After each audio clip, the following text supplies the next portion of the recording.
Look at you. So adorable.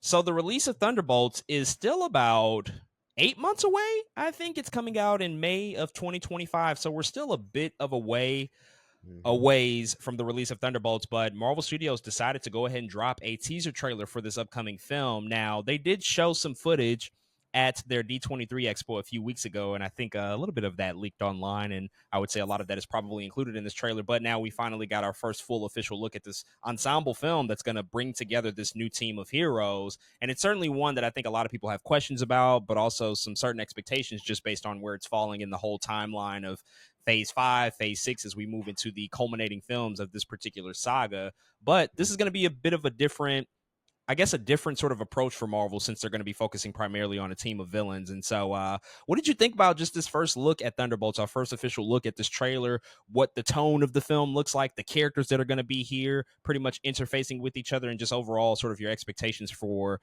the output and overall quality of what the film might be? Yeah, this trailer, man, so early. Like you said, it's 8 months away. I was like, dang, Thunderbolts trailer came out today. I can't believe this trailer is here. But I guess it makes sense, right? If so much leaked online, if so many people have seen a decent amount of footage, and if they can cut together a good trailer, why not? And so it looks good to me. It looks fine. Looks like I think exactly what I was hoping Thunderbolts to be. I love that the kind of the heart of the trailer, the center of the trailer does seem to be Yelena Belova, as she is in my mind the person I care about the most, I think, on this Thunderbolts team. But it's interesting, man. Again, I think it's cut together well. I like the music.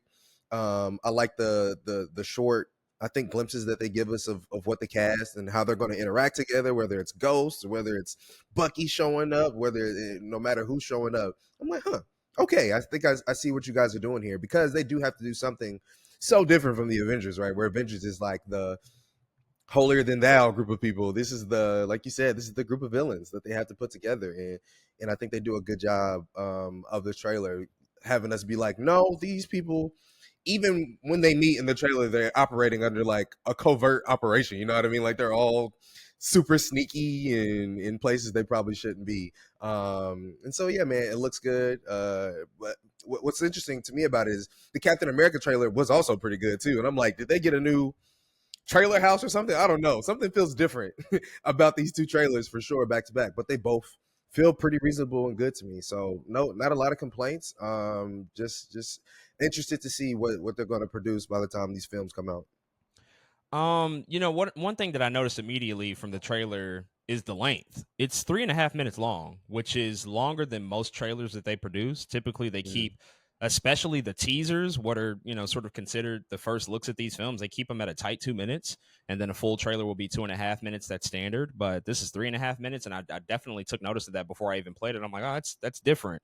Mhm. They do, I think, allow the first half of the trailer to really breathe when you see Yelena sort of reuniting with Alexei, her father, her adoptive father, in that particular sequence, and just like allow that to sort of set the stage for what the tone of the film might be. Obviously, that humor is going to be there, some of the irreverent nature of just what we know the MCU to be, but of course, just like the misfit toys aspect of this whole thing. Like now these anti-heroes have to come together. They're all down in their luck. They don't really have a purpose. Yelena says it in the VO, and they basically come together to find a new purpose and go on some sort of mission that they have to embark on. And supposedly there's going to be a villain that's bigger and badder than even they are. I think all of the cliches and the tropes of what you would expect for this movie to be are present in this trailer. They don't shy away from what I think the film is going to ultimately end up being. And so I thought it was fine, but it did kind of confuse me a bit. Just I guess the construction of the trailer, because by the end of it, there's a whole sequence of like Bucky shooting Yeah. a gun at the team, and Hmm. they even had a shot of like, I guess, an earlier portion of that action sequence, like 3 or 4 scenes earlier than that, and I'm just like, well, what's going on there? And they don't really explain it. It's just an interesting thing, I think, to include in a teaser when we don't have a clue or an idea about the story at all. Story. We're Hmm. already now questioning, oh, why did Bucky I guess apparently turn on the team. Is he brainwashed again? What's going on here? Mhm. Which could be, I guess, a good thing in terms of just mystery and expectations, but it also just kind of confused me. But beyond that, it seems fine. I don't know if I have a ton of expectations for this film at this point anymore. Just because I don't really know what to expect out of it. That's kind of what it Mhm. boils down to. I just don't know if this is something necessarily that I want at this particular juncture of the MCU, but I do think that that opens up the opportunity for it to be somewhat of a pleasant surprise if it can manage to deliver and be something that feels different than a lot of the other projects that we've gotten. But that's just becoming a increasingly harder thing to do. One Mhm. just other quick question before we move on. You did talk about Yelena.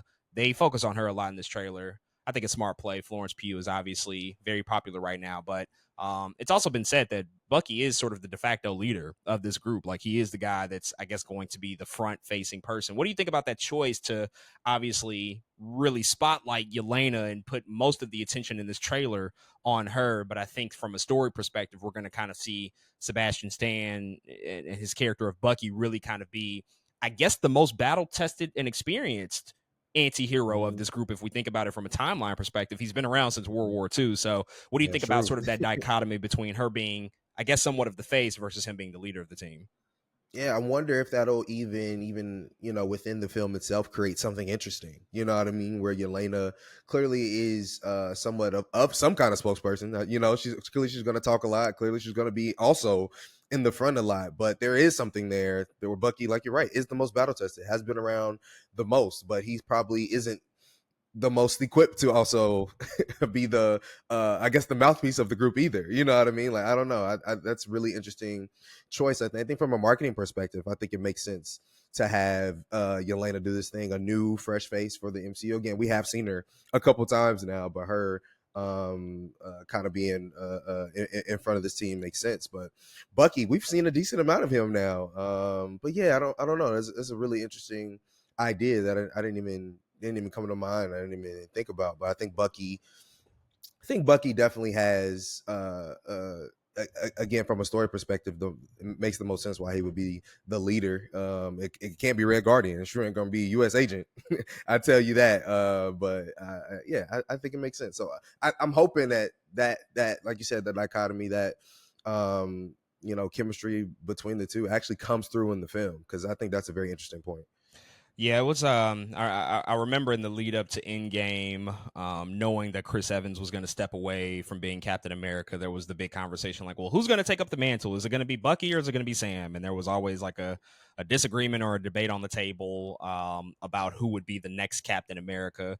And reasonable cases can be made on both sides, but I think at the end of the day, people kind of knew like, well, hey, Bucky was a whole assassin for decades and decades. It probably wouldn't make sense for him to be the face of the country, Mhm. taking up this particular mantle. Well, now he gets his flowers. He gets to lead a different team, a covert team at that probably won't be on the books in any respect. But he does get to be the leader of a team, and it's a nice crowning achievement for Sebastian Stan because he's been around for this franchise for such a long Yeah. time. So it's nice that Yes. he'll be, I think, the person that really does take hold of the team and be that de facto leader when the story envelops and throughout the course of the entire film. But we will certainly see when we get more materials and more marketing for the release of Thunderbolts. But